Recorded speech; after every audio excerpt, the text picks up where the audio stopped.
ఈ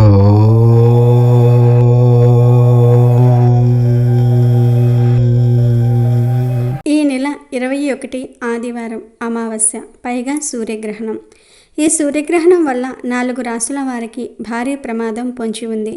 సూర్యగ్రహణం తర్వాత రోజు నుండి ఈ రాశుల వారికి ఒక అగ్ని పరీక్ష లాంటిది. ఏమాత్రం అజాగ్రత్తగా ఉన్నా జీవితంలో కోలుకోలేని నష్టాలను చవిచూడాల్సి వస్తుంది. ఆ రాశుల వారు ఎంతో భక్తి శ్రద్ధలతో, జాగ్రత్తలతో రాబోయే రోజులను గడపవలసిన అవసరం ఎంతైనా ఉంది. ఈ రాశుల వారు చాలా జాగ్రత్తగా ఉండాలి. అంటే ఈ గ్రహణం ఎఫెక్ట్ 30 రోజుల పాటు ఉంటుంది. అంటే దీపావళి అమావాస్య వరకు ఉంటుంది. కనుక మీకు ఈ 30 రోజులలో ఎన్నో ఒడిదుడుకులు ఎదురవుతాయి. ఎన్నో కష్టాలు, అడ్డంకులు, ఆటంకాలు, సమస్యలు ఎదురవుతూ ఉంటాయి. మరి ఇంతకీ సూర్యగ్రహణం వలన కష్టాలను ఎదుర్కోబోతున్న ఆ 4 రాశుల వారు ఎవరో, వారికి ఎలా ఉండబోతుందో ఇప్పుడు ఈ వీడియోలో వివరంగా తెలుసుకుందాం. ఫ్రెండ్స్, ఫస్ట్ అయితే కామెంట్ బాక్స్లో జై శ్రీరామ్ అని కామెంట్ చేయండి. అలాగే ఈ వీడియోకి ఒక లైక్ కొట్టండి. మా ఛానల్ని కూడా సబ్స్క్రైబ్ చేసుకొని మాకు సపోర్ట్ చేయండి. మనకు సంవత్సరంలో మొత్తం 2 చంద్రగ్రహణాలు, 2 సూర్యగ్రహణాలు ఏర్పడతాయి. కొన్నిసార్లు ఆ గ్రహణాలు మన దేశంలో కనిపిస్తాయి, కొన్నిసార్లు కనిపించవు. సెప్టెంబర్ 21న రాబోయేది ఈ సంవత్సరంలోని 2వ సూర్యగ్రహణం. మార్చి నెలలో ఆల్రెడీ ఒక సూర్యగ్రహణం ఏర్పడింది, కానీ అది ఇండియాలో కనిపించలేదు.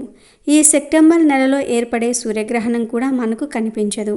ఈ గ్రహణం సెప్టెంబర్ 21 రాత్రి సుమారు 10:49 ప్రారంభమై మరుసటి రోజు అంటే సెప్టెంబర్ 22 తెల్లవారుజామున 3:23 ముగుస్తుంది. ఈ సూర్యగ్రహణం రాత్రి సమయంలో వస్తుంది. రాత్రి సమయంలో సూర్యుడు మనకు కనిపించడు గనుక ఈ గ్రహణం కూడా మనకు కనిపించదు. ఈ గ్రహణం Australia, New Zealand, Antarctica, Fiji, Pacific మహాసముద్రం మరియు అట్లాంటిక్ మహాసముద్రం వంటి ప్రాంతాలలో మాత్రమే కనిపిస్తుంది. ఈ గ్రహణం మనకు లేదు గనుక ఎటువంటి గ్రహణ నియమాలను పాటించాల్సిన అవసరం లేదు. అంటే ఆహార పదార్థాలపైన దర్బలు వేసుకోవాల్సిన పని లేదు. పట్టు విడుపు స్నానాలు చేయవలసిన అవసరం లేదు. గ్రహణం విడిచాక ఇల్లు క్లీన్ చేయాల్సిన అవసరం కూడా లేదు. కాకపోతే గర్భిణీ స్త్రీలు మాత్రం గ్రహణ సమయంలో బయటకు రాకుండా ఉండటం మంచిది. ఈరోజు గ్రహణం కారణంగా టెంపుల్స్ ఏమీ క్లోజ్ చేయరు. ఈ గ్రహణం భారతదేశంలో కనిపించకపోయినప్పటికీ గ్రహణం యొక్క జ్యోతిష్య ప్రభావం మాత్రం అన్ని రాశుల వారిపై ఖచ్చితంగా ఉంటుంది. గ్రహణ సమయంలో వెలువడే శక్తివంతమైన కిరణాలు విశ్వంలో ఏర్పడే మార్పులు ప్రతి ఒక్కరి జీవితాన్ని ప్రభావితం చేస్తాయి. అందుకే ఈ గ్రహణం మనకు కనిపించదు కదా అని తేలికగా తీసుకోకూడదు. జ్యోతిష్య శాస్త్రం ప్రకారంగా చూస్తే ఈ సూర్యగ్రహణం కన్యారాశిలో ఉత్తర ఫాల్గుని నక్షత్రంలో సంభవిస్తుంది.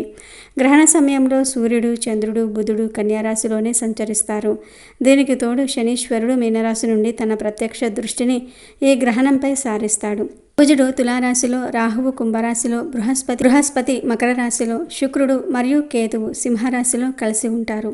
ఈ గ్రహణాల కలయిక మరియు స్థానాలు అత్యంత అరుదైనవి మరియు సంక్లిష్టమైనవి. ముఖ్యంగా కన్యారాశి మరియు ఉత్తర ఫాల్గుని నక్షత్రంలో జన్మించిన వారిపై దీని ప్రభావం చాలా ఎక్కువగా ఉంటుంది. ఈ గ్రహ సంచారాల కారణంగా కొన్ని రాశుల వారికి ఊహించని కష్టాలు, సవాళ్లు ఎదురవుతాయి. మరికొందరికి మాత్రం ఇది ఒక కొత్త ప్రారంభానికి మార్గం సుగమం చేస్తుంది. ఇప్పుడు మనం ఆ 4 దురదృష్ట రాశుల గురించి వివరంగా తెలుసుకుందాం. ఈ రాశుల వారు రాబోయే నెల రోజుల పాటు అత్యంత జాగ్రత్తగా ఉండాలి. లేకపోతే వారి ప్రాణాలకే ముప్పు వాటిల్లే ప్రమాదం ఉంది. మరి ఆ రాశులలో మొదటి రాశి ఏమిటి అంటే కన్యారాశి. ఈ గ్రహణం కన్యారాశి వారిపై నేరుగా ప్రభావం చూపుతుంది. ఎందుకంటే ఇది మీ రాశిలోనే, అంటే 1వ ఇంట్లో ఏర్పడుతుంది. 1వ ఇల్లు మన వ్యక్తిత్వము, ఆరోగ్యము మరియు ఆలోచన విధానాన్ని సూచిస్తుంది. ఈ కారణంగా గ్రహణ ప్రభావం మీ వ్యక్తిగత జీవితంపై ఎక్కువగా ఉంటుంది.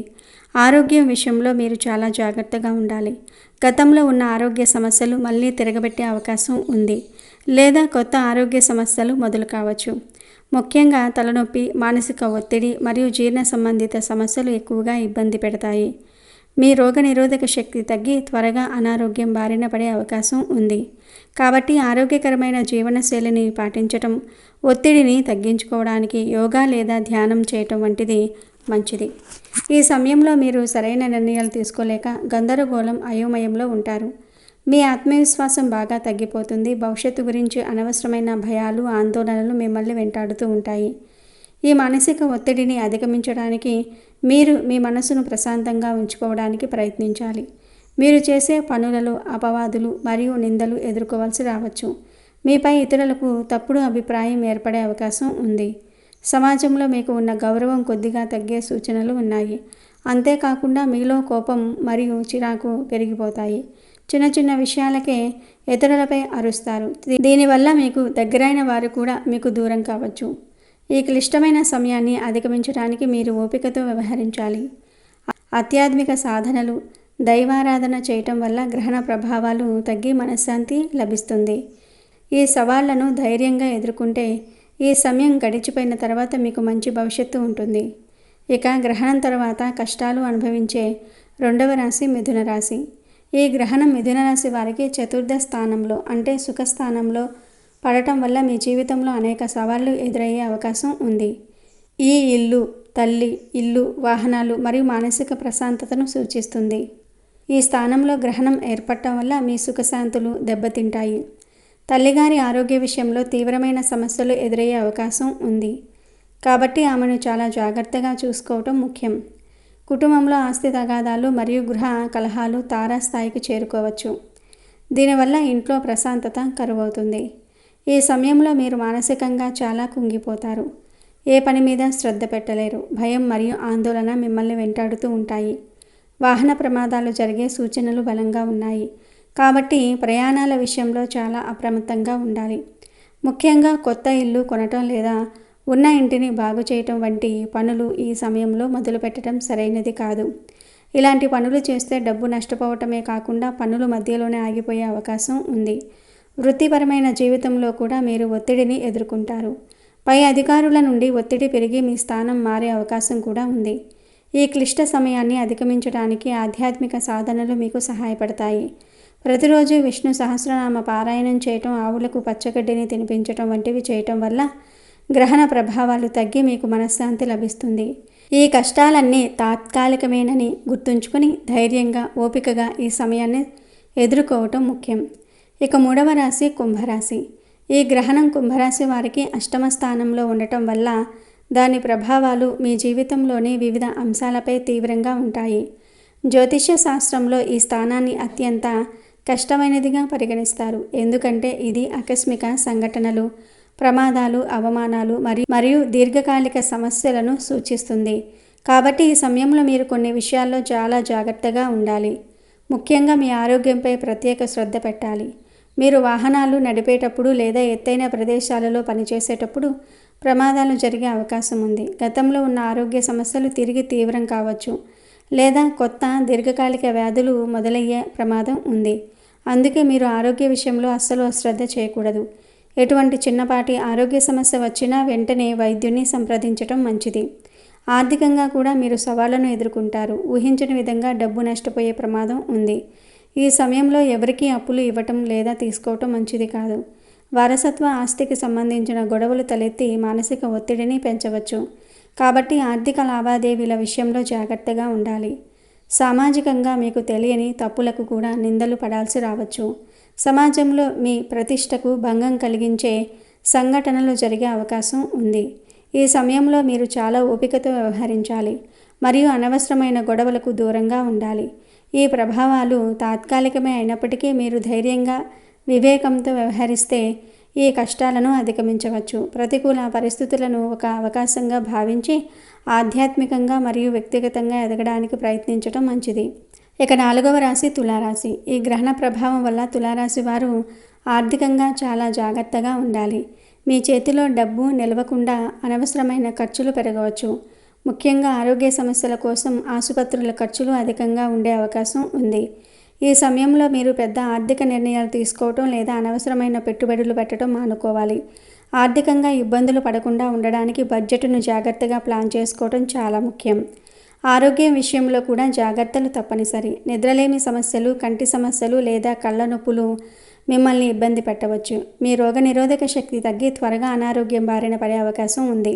కాబట్టి ఆరోగ్యకరమైన ఆహారం తీసుకోవటం, తగినంత విశ్రాంతి తీసుకోవటం మరియు క్రమం తప్పకుండా వ్యాయామం చేయటం వంటివి చేయాలి. ఏ చిన్న ఆరోగ్య సమస్యను కూడా నిర్లక్ష్యం చేయకుండా వైద్యుని సంప్రదించడం మంచిది. వృత్తిపరమైన జీవితంలో కూడా సవాళ్లు ఎదురయ్యే అవకాశం ఉంది.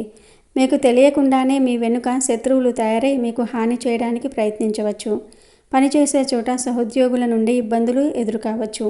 దీనివల్ల పనిలో ఒత్తిడి పెరిగి మానసికంగా ఇబ్బందులు పడవచ్చు. ఇలాంటి పరిస్థితుల్లో మీరు ఓపికతో మరియు తెలివిగా వ్యవహరించాలి. ఎవరితోనూ అనవసరమైన గొడవలకు దిక్కుండా మీ పనిపై దృష్టి పెట్టడం ఉత్తమం. ప్రయాణాలకు సంబంధించి కూడా ఆటంకాలు ఎదురవుతాయి. విదేశాలకు వెళ్ళాలనుకునే వారికి లేదా దూర ప్రయాణాలు చేయాలనుకునే వారికి ప్రణాళికలు ఆలస్యమయ్యే అవకాశం ఉంది. ఈ సమయంలో చేసే ప్రయాణాల వల్ల ప్రయోజనం కంటే నష్టమే ఎక్కువగా ఉండవచ్చు. కాబట్టి ప్రయాణాలు వాయిదా వేసుకోవటం లేదా చాలా జాగ్రత్తగా ప్లాన్ చేసుకోవటం మంచిది. ఈ గ్రహణ ప్రభావం తాత్కాలికమే కాబట్టి ఈ సవాళ్లను ధైర్యంగా ఎదుర్కొంటే భవిష్యత్తులో మంచి ఫలితాలు ఉంటాయి. ఈ కష్టమైన సమయం నుండి మీరు ఆధ్యాత్మికంగా మరియు వ్యక్తిగతంగా ఎదిగే అవకాశం ఉంది. ఈ 4 రాశుల వారు రాబోయే రోజుల్లో చాలా జాగ్రత్తగా ఉండాలి. గ్రహణ సమయంలో ఇంట్లోనే ఉండి దైవనామస్మరణ చేసుకోవటం ఉత్తమం. గ్రహణం విడిచిన తర్వాత రోజు దగ్గరలోని ఆలయానికి వెళ్ళి దైవ దర్శనం చేసుకోవాలి. మీ శక్తి కొలది దాన ధర్మాలు చేయటం వల్ల గ్రహణ దోషాల నుండి విముక్తి పొందవచ్చు. అసలేమీ చేయలేని వారు గ్రహణం తర్వాత ప్రతిరోజు ఎన్నిసార్లు వీలైతే అన్నిసార్లు ఓం నమ శివాయ, ఓం నమో భగవతే వాసుదేవాయ అనే మంత్రాలను పఠిస్తూ ఉండండి. ఇది మిమ్మల్ని భయపెట్టడానికి చెప్తున్న విషయం కాదు. రాబోయే ప్రమాదం నుండి మిమ్మల్ని మీరు కాపాడుకోవడానికి ఒక హెచ్చరిక మాత్రమే. భక్తి, జాగ్రత్త అనేవి మనకు రక్షణ కవచాలుగా పనిచేస్తాయి. కాబట్టి ఈ 4 రాశుల వారు అప్రమత్తంగా ఉండి దైవాన్ని నమ్ముకుని ఈ క్లిష్ట కాలాన్ని దాటాలని మనస్ఫూర్తిగా కోరుకుంటున్నాము.